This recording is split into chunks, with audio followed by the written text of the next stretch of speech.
The enormous insectoid ships swung towards the human colony, their lasers shattering buildings. As colonists scrambled into escape pods, the fleeing humans were mercilessly slaughtered, but the surviving humans showed no fear. Joseph Brown hardened his eyes as he launched his modified starfighter to escort the fleeing refugees. The aliens brutally bombarded the helpless settlement of Arcadia, as civilian shelters collapsed into smoking craters.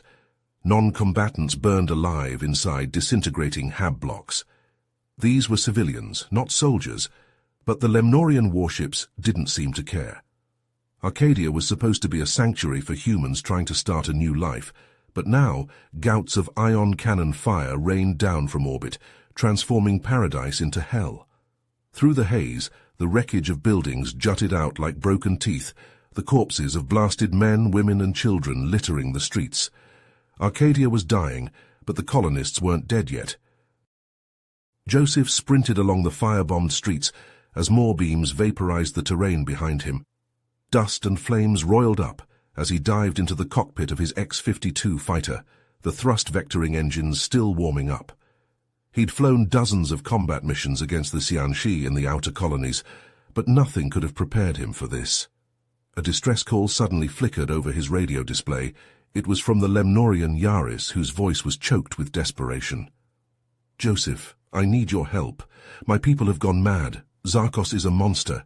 He plans to enslave every other race in the galaxy. He has to be stopped."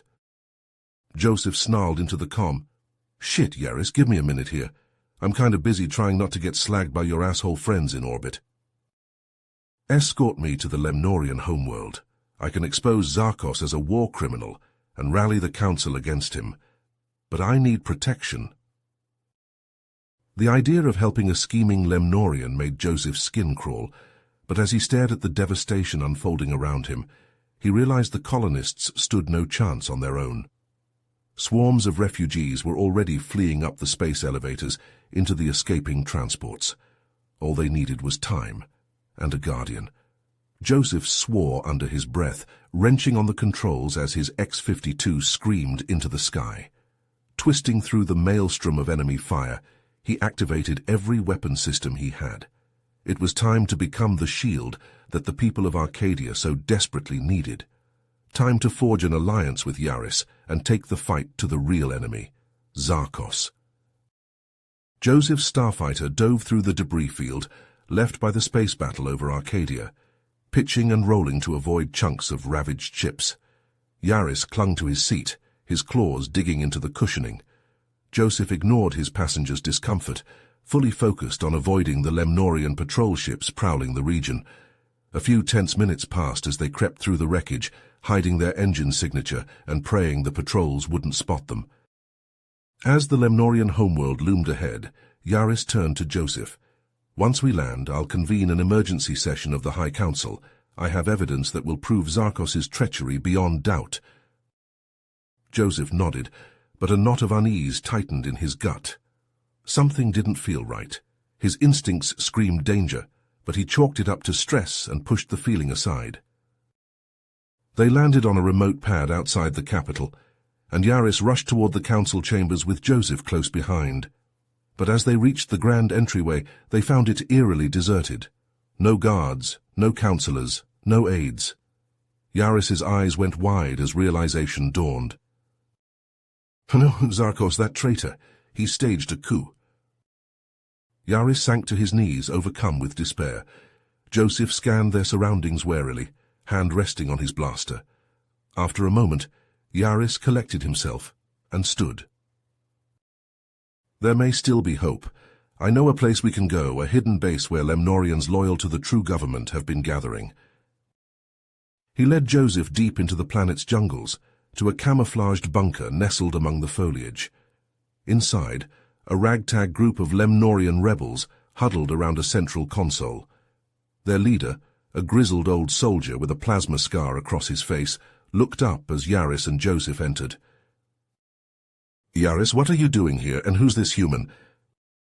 "General Krant, thank the gods you're alive. This is Joseph Brown, a human pilot who saved my life. Zarkos has seized control of the council. We need your help to stop him." Krant sized up Joseph with a skeptical glare. Joseph met his gaze without flinching. After a tense moment, Krant grunted and turned back to the console. "Your human friend can stay for now. We're working on a plan to get a message out, to let the people know the truth about Zarkos." Yaris and Krant huddled over a map of the council chambers, pointing and gesturing. Joseph listened intently, the beginnings of a plan taking shape. "I'll lead a strike team to hit the guard barracks," Joseph said. "We'll draw their attention, buy you time to reach the broadcast center." Krant looked at Yaris, who nodded. "It's a good plan. Joseph is a skilled fighter. I trust him." Joseph felt a flicker of surprise at Yaris's vote of confidence. He still didn't know if he could fully trust the Lemnorian, but at least they had a common enemy. As the rebels geared up and checked their weapons, Joseph pulled Yaris aside. "Why should I risk my neck for your people?" he asked bluntly. "I've got my own problems to deal with." Yaris met his gaze steadily. "Because Zarkos won't stop with just the Lemnorians. He'll keep conquering, keep killing until he rules the entire galaxy. Is that what you want?" Joseph gritted his teeth, knowing Yaris was right. He thought of Arcadia burning, of the other human colonies that would suffer under Zarkos's bloody reign. "Fine, let's do this, but if you double-cross me, I'll put a plasma bolt right between your eyes." Yaris nodded grimly, and together they headed out to face the coming storm.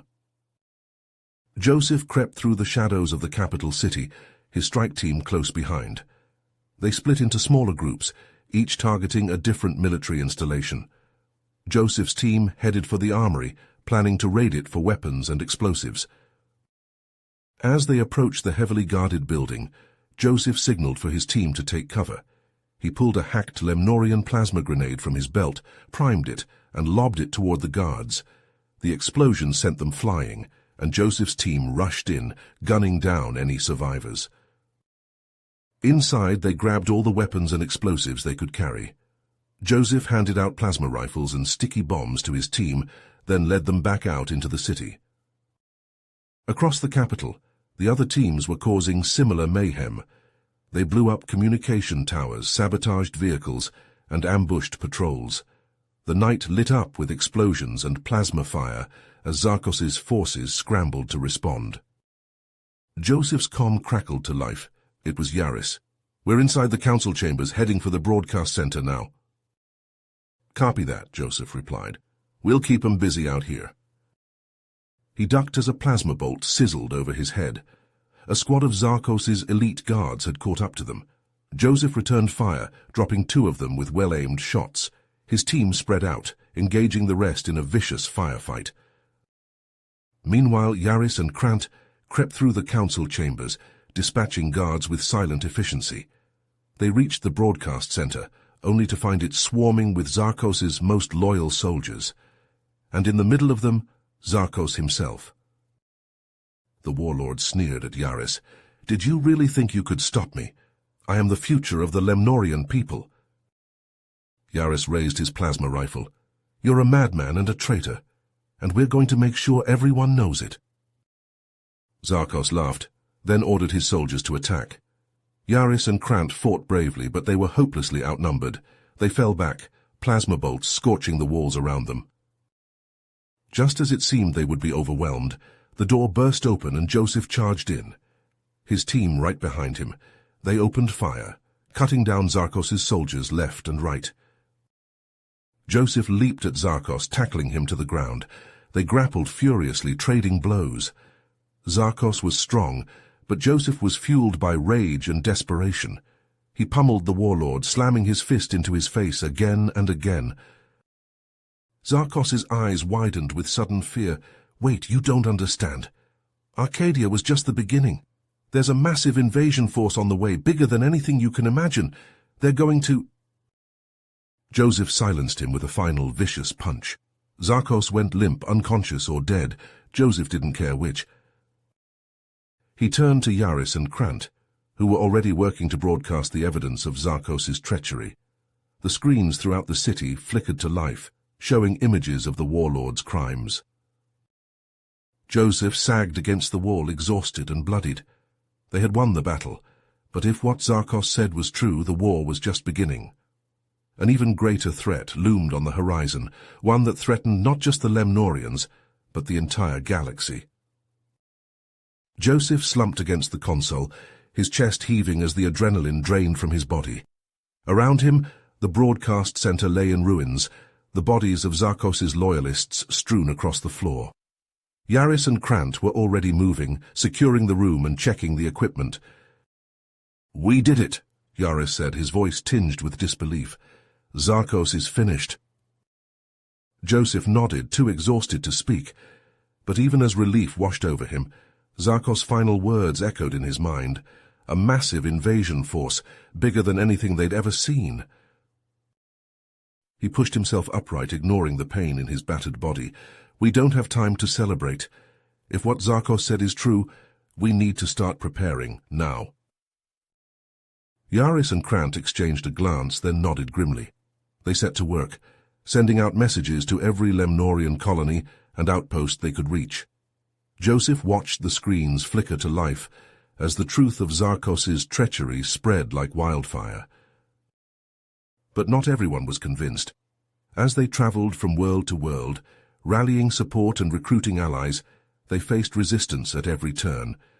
Zarkos's loyalists fought to maintain their grip on power, while other factions saw the chaos as an opportunity to settle old scores.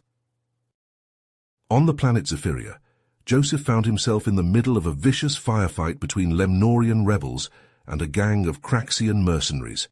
He dove for cover as plasma bolts sizzled overhead, then popped up to return fire. His aim was true, and the Craxians fell one by one. "We need to get to their command post," Yaris shouted over the din of battle. "Take out their leader and the rest will scatter." Joseph nodded, already moving. He sprinted across the battlefield, dodging blasts and leaping over fallen bodies. The Craxian leader saw him coming and raised his rifle, but Joseph was faster. He fired from the hip, the plasma bolt catching the mercenary square in the chest. With their leader down, the remaining Craxians quickly surrendered. Joseph rounded them up and marched them back to the rebel camp, where Yaris and Krant were waiting. "Well done," Krant said, clapping Joseph on the shoulder. "You're a hell of a soldier for a human." Joseph grinned, feeling a rush of pride at the old warrior's praise. As they moved on to the next world, he could feel the bonds between them growing stronger. He and Yaris still had their differences, but they were learning to trust each other, to fight side by side as equals. But their newfound alliance was put to the test when news of the invasion reached them. Earth, Joseph's homeworld, was under attack. The enemy fleet had caught the human defenses off guard, and now the planet was in danger of falling. Joseph felt his blood run cold as he stared at the display. Earth, burning. His family, his friends, everyone he'd ever known. He turned to Yaris and Krant, his voice shaking with barely controlled rage. "We have to go back, we have to defend Earth." Yaris hesitated, torn between his loyalty to his own people and the debt he owed to Joseph. But Krant stepped forward, his eyes hard. "The boy is right. If Earth falls, the rest of the galaxy will follow. We have to make a stand now while we still can." Yaris nodded slowly, then turned to Joseph. "All right, we'll go to Earth. But we'll need a plan, a way to draw the enemy away from the planet and give your people a chance to regroup." Joseph's mind raced as he considered their options. A direct assault on the enemy fleet would be suicide, but maybe there was another way. He pulled up a star map, tracing his finger along the glowing lines. "Here," he said, pointing to a dense cluster of stars, "the Caridian Nebula. If we can lure the enemy fleet inside, we can use the gravitational anomalies to scatter their formation, pick them off one by one." Yaris studied the map, then nodded. "It's risky, but it might just work. We'll need to move fast, hit them hard before they realize what we're doing." Krant grinned, a fierce light in his eyes. "Then what are we waiting for? Let's go hunting." As they raced toward Earth, Joseph felt a grim sense of purpose settling over him. He'd lost his home once already, watched it burn while he was powerless to stop it. He wouldn't let it happen again. This time, he would fight. This time, he would make the enemy pay for every inch of ground, every drop of blood. But even as he steeled himself for the battle to come, he couldn't shake the feeling that this was only the beginning. Zarkos had been just a pawn, a puppet dancing on someone else's strings. The real enemy, the one behind the coming invasion, was still out there somewhere, waiting. Joseph gripped the controls of his ship, his eyes fixed on the stars ahead. Whatever came next, he would be ready. He had to be. The fate of the galaxy depended on it. Explosions rocked the void as Joseph's strike fleet clashed with the enemy armada. The main battleship loomed ahead, its weapons tearing into the Allied ships. Joseph gripped the controls tightly, sweat beading on his brow as he dodged through the chaos. "All ships, focus fire on the battleship's weak points," he barked into the comm. "Yaris, Krant, get your team aboard and take out those weapons." Aboard the enemy vessel, Yaris and Krant fought their way through the corridors, plasma bolts searing the air. They reached the weapons control room, engaging the guards in a vicious firefight. Krant hacked into the console, his claws flying over the keys. Suddenly an explosion ripped through the room. Yaris cried out as shrapnel tore into his side. Krant shoved him aside just as a massive beam seared through the space where he'd been standing. The old warrior collapsed, his chest a smoking ruin. "Krant, no!" Yaris scrambled to his friend's side, but it was too late. Krant was gone. Outside, Joseph watched in horror as the battleship's weapons flickered and died, but at a terrible cost. The Allied fleet was badly damaged, and Earth still burned beneath them. He made a split-second decision. "Yaris, I'm coming aboard. We have to capture the commander and end this." Leaving the fleet under the command of his XO, Joseph boarded an assault shuttle with a hand-picked team of human and Lemnorian commandos. They blasted their way into the enemy hangar, storming out with guns blazing. Through the smoke and blood, they fought their way to the bridge. Joseph kicked down the door, leveling his rifle at the startled commander. "Surrender now," Joseph demanded, his finger tightening on the trigger. The alien commander laughed, a harsh, grating sound. "You fool. This invasion was just a diversion. Even now, our planet-killer weapon is on its way to Earth. You've already lost." Joseph's eyes widened in shock, but he didn't hesitate. He lunged at the commander, and they crashed to the deck in a brutal melee.